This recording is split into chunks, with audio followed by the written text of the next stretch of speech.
बच्चों बायो के first lesson में आप लोगों को मैंने द लिविंग वर्ल्ड में बता चुका हूँ, उसके परिचय आपको दिया, बायो क्या है, उसके कौन कौन सी शाखाएँ हैं। सेकेंड पार्ट में आपको दिया था जो वीडियो, उसमें बताया था लिविंग नॉन लिविंग क्या है और लिविंग के कैरेक्टर्स क्या हैं। आज हम लोग पढ़ेंगे डाइवर्सिटी इन लिविंग वर्ल्ड। संसार में जितने भी जीव जंतु पाए जाते हैं उनमें विविधता पाई जाती है, तो जीवों में विविधता आज की टॉपिक है। अनेक प्रकार के जीव जंतु हैं, आवास के आधार पर विभिन्न प्रकार के उनके आवास हैं। कुछ एक्वेटिक माने जलीय हैं, कुछ टेरेस्ट्रियल हैं, भूमि पर रहते हैं, कुछ एरियल हैं, वायु में उड़ते हैं। इनमें विविधता है। उनके संरचना में, बॉडी स्ट्रक्चर में भी चेंज आते हैं। भौगोलिक परिवर्तन जहाँ जहाँ हुए हैं उसके स्वभाव में भी परिवर्तन आते हैं। तो विभिन्न प्रकार के जीव जंतु पृथ्वी पर पाए जाते हैं, जिन्हें हम सम्मिलित रूप से कहते हैं जीव विविधता। आज के परिवेश में अगर देखा जाए तो 1.7 से 1.8 मिलियन प्रजातियां पाई जाती हैं। 1.7 to 1.8 मिलियन स्पेसीज, लगभग 18 लाख जीवों की प्रजातियां इस पृथ्वी पर हैं। और उनका अध्ययन करना बहुत कठिन है, क्योंकि बहुत से ऐसे जीव हैं जो दूसरे से समानता रखते हैं और बहुत से हैं जो एक दूसरे से भिन्नता रखते हैं। भौगोलिक परिस्थितियों के अनुसार उनमें परिवर्तन हैं, जबकि उनकी जातियां और प्रजातियां एक ही हैं, फिर भी उनके स्वभाव में, व्यवहार में, आवास में परिवर्तन है। इन सबको विभिन्न प्रकार के जीव जंतुओं के समूह को हम कहते हैं जैव विविधता या बायोडाइवर्सिटी। ऐसे बहुत से जीव हैं जो आज विलुप्त हो चुके हैं, जैसे जुरासिक कल्प में डायनासोर, वह विलुप्त हो चुके हैं। आज के युग में भी ऐसे बहुत से जीव जंतु हैं जो संकटग्रस्त हो चुके हैं या कुछ लगभग विलुप्त होने के कगार पर हैं। ऐसे प्राणियों को, जीव जंतुओं को जो विलुप्त होते हो रहे हैं या संकटग्रस्त हैं, उन्हें लाल आंकड़े की पुस्तक रेड डाटा बुक में संकलित किया गया है। आज उनके संरक्षण की आवश्यकता है। हम आते हैं टॉपिक पर फिर कि different types of organism found in the different geographical area of the world. तो उनको हम कैसे जानें, उनको आइडेंटिफाई कैसे करें हम, इसके लिए आवश्यकता क्या होती है? Needs of classification. उनके लक्षणों के आधार पर, उनके समानताओं के आधार पर उनको एक विशेष वर्ग में वर्गीकृत किया गया है, बांटा गया है। तो क्यों आवश्यकता क्यों हो गई? आवश्यकता इसलिए हुई कि उनके अध्ययन में, उनके पहचान में कठिनाई उत्पन्न हुई, इसलिए वर्गीकरण की आवश्यकता हुई और जीव जंतुओं के नामकरण की आवश्यकता हुई। अब नॉमेनक्लेचर क्या है?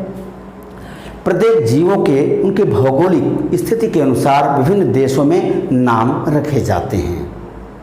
जैसे हम यहाँ पर एक चिड़िया है, उसको गौरैया कहते हैं, तो हाउस स्पैरो कहीं कहा जाता है। इस प्रकार से उसको जापान में सुजेनो कहा जाता है। तो जीव एक ही है, जातियाँ एक ही हैं, उनके वंश एक ही हैं, लेकिन विभिन्न भौगोलिक क्षेत्रों में, विभिन्न देशों में उनके नाम दिए जाते हैं।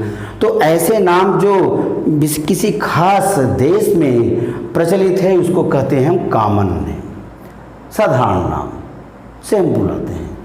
लेकिन वैज्ञानिक पद्धति के अनुसार जीवों के नाम ऐसे होने चाहिए जो पूरे विश्व में वो एक ही नाम से जाने जाएं। इसके लिए Carl von Linnaeus, Carolus Linnaeus ने अपनी पुस्तक सिस्टेमा नेचुरी, इनकी लिखी हुई पुस्तक है सिस्टेमा नेचुरी, जो उन्होंने 1758 में लिखा। इसमें उन्होंने द्विनाम पद्धति का उल्लेख किया जीवों के नामकरण में। द्विनाम पद्धति में क्या होता है?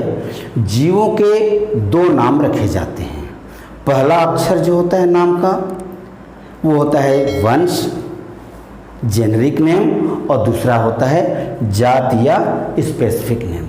तो वंश और जाति माने जीनस और स्पेसीज मिलाकर के उनका वैज्ञानिक नाम रखा गया, जिसके प्रवर्तक हैं कैरोलस लिनियस, फाउंडर हैं। बाइनोमियल नॉमेनक्लेचर के फाउंडर कौन हैं?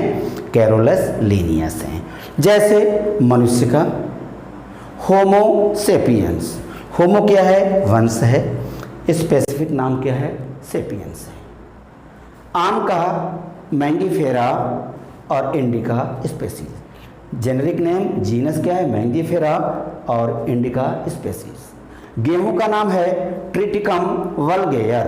तो ट्रिटिकम क्या है? जीनस, वल्गेयर है स्पेसीज। आलू सोलेनम ट्यूबरोसम, दो नाम हो गए, सोलेनम और स्पेसिफिक नेम क्या हो गए? ट्यूबरोसम हो गए। इसी प्रकार से मेढक का नाम राना टिग्रीना है। टाइगर का नाम क्या है? फेलिस टिग्रिस। शेर का नाम है फेलिस लियो। कुत्ते का नाम है कैनिस कैनिस। तो इस प्रकार से जीवों के दो नाम रखने की पद्धति का आविष्कार किया है, प्रवर्तन किया है किसने? कैरोलस लिनियस ने। और वो नाम वैज्ञानिक पद्धति में पूरे विश्व में एक ही नाम से जीव जाने जाए। तो आपको समझ में आ गया नॉमेनक्लेचर क्या है। नॉमेनक्लेचर माने नामकरण जीवों के दो प्रकार के होते हैं। एक कॉमन नाम होता है जो किसी देश द्वारा पुकारा जाता है उस जीव को। दूसरा है साइंटिफिक नेम जो वैज्ञानिक पद्धति पर आधारित होता है और उसको वैज्ञानिक रूप से हर देश में समान रूप से जाना जाता है, जिसमें जीनस और स्पेसीज का उल्लेख होता है। अब आते हैं हम कोड ऑफ बायोलॉजिकल नॉमेनक्लेचर। इस नामकरण के लिए कोड बनाए गए। इसके दो हैं, एक तो जंतुओं के, एनिमल्स के, उसके लिए ICZN international code of zoological nomenclature. तो इसके अनुसार प्राणियों के नामकरण किए जाते हैं, नॉमेनक्लेचर ऑफ एनिमल। दूसरा है ICBN international code of botanical nomenclature. वनस्पतियों के नामकरण करने की जिम्मेदारी किसके पास है? ICBN एक संस्था है, इसके पास है international code of botanical nomenclature. जब ये प्रूफ करता है तभी वो नाम अप्रूव्ड होता है, पूरे विश्व में जाना जाता है। ये 2005 से लागू है, लेकिन हुआ क्या? मेलबोर्न कोड बनाया गया। मेलबोर्न में इंटरनेशनल बोटेनिकल कांग्रेस का एक सम्मेलन हुआ, तो 2011 में क्या हुआ कि ICBN को चेंज कर दिया गया, international code of botanical nomenclature को चेंज कर दिया गया और नाम रख दिया गया ICN। कहाँ? इसको मेलबोर्न कोड भी कहते हैं, मेलबोर्न में हुआ था। International code of nomenclature for algae fungi and plant. अभी आपको जब हम इसी जस्ट बात पढ़ाएंगे, क्लासिफिकेशन टैक्सोनॉमी पढ़ाएंगे, तो उसमें है 5 किंगडम जो व्हिटेकर द्वारा दिया गया है प्रणाली। तो उसमें क्या है कि फंजाई को प्लांट से अलग रखा गया है। तो प्लांट देखिए अलग है, एल्गी फंजाई एंड प्लांट के नामकरण करने के लिए जो संस्था है वो है ICN।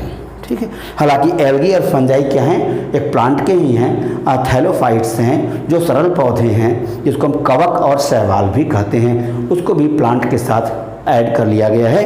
तो वो नामकरण जिसमें शैवाल, कवक और पौधों का नामकरण किया जाता है उसको कहते हैं ICN, ये संस्था है। तो इतनी बातें मालूम हो गई। अब हम आगे चलते हैं, टैक्सोनॉमी क्या है।